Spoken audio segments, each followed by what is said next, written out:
మహాభారతంలో కథ ఉంది. హుహు. ధర్మరాజు రాజసూయ యాగం చేసిన తర్వాత ధర్మరాజుకి కొంచెం అహంకారం పెరిగింది.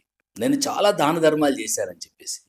కృష్ణుడిగా చూసి వీడికి చూపించాలని చెప్పేసేసి పాతాళంలో ఉన్న బలి చక్రవర్తిని దగ్గర తీసుకెళ్దామని బలి సామ్రాజ్యానికి ధర్మరాజుని తీసుకొని వెళ్తాడు. కృష్ణుడు వస్తున్నాడని చెప్పేసేసి బలి చక్రవర్తి ఎదురొస్తాడు. ఆయన అట్టహాసంతో ఎదురొస్తాడు. హుహు.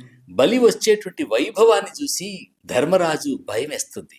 వీడు యుద్ధానికి వస్తున్నాడా స్వాగతం చెప్పడానికి వస్తున్నాడా అని చెప్పేసి. ఓకే. దగ్గరికి వచ్చిన తర్వాత బలి కట్టుకున్న బట్టలని, బలి బంగారాన్ని, బలి వైభవాన్ని చూసిన తర్వాత ధర్మరాజు సిగ్గుపడతాడు. హుహు. కృష్ణుణ్ణి స్వాగతం చెప్పి బలి చక్రవర్తి సింహాసనం మీద కూర్చోబెట్టి కృష్ణ పరమాత్మ పాదాలు కడుగుతూ ఉంటే కృష్ణుడు ధర్మరాజును పరిచయం చేద్దామని ప్రయత్నం చేస్తున్నాడు. బలి, నా మాట వింటావా?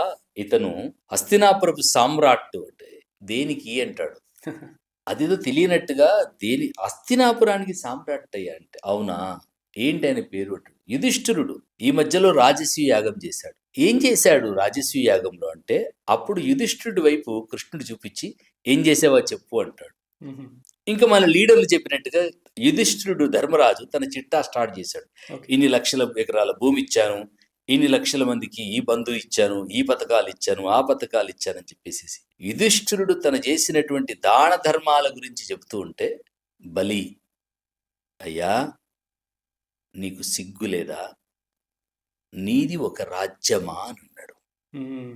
అభినందిస్తాడు అనుకున్నటువంటి ధర్మరాజుకి అవమానం ఎదురైతుంది.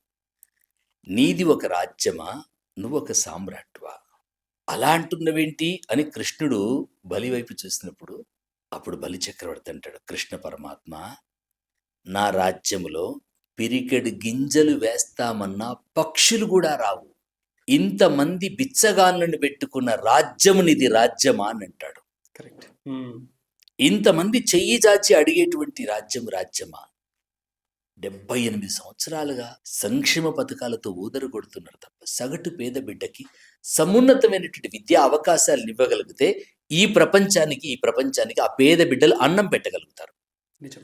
అన్ని రంగాల్లో ఆ పేద బిడ్డలు రాణించగలిగితే, ఆ పేద బిడ్డలు సమున్నతంగా వాళ్ళని చదువుకునేటువంటి అవకాశం కల్పించగలిగితే, వాళ్ళకు కావలసినటువంటి దారులను సుగమనం చేయగలిగితే ఈ ప్రపంచానికి అన్నం పెట్టగలుగుతారు. కరెక్ట్.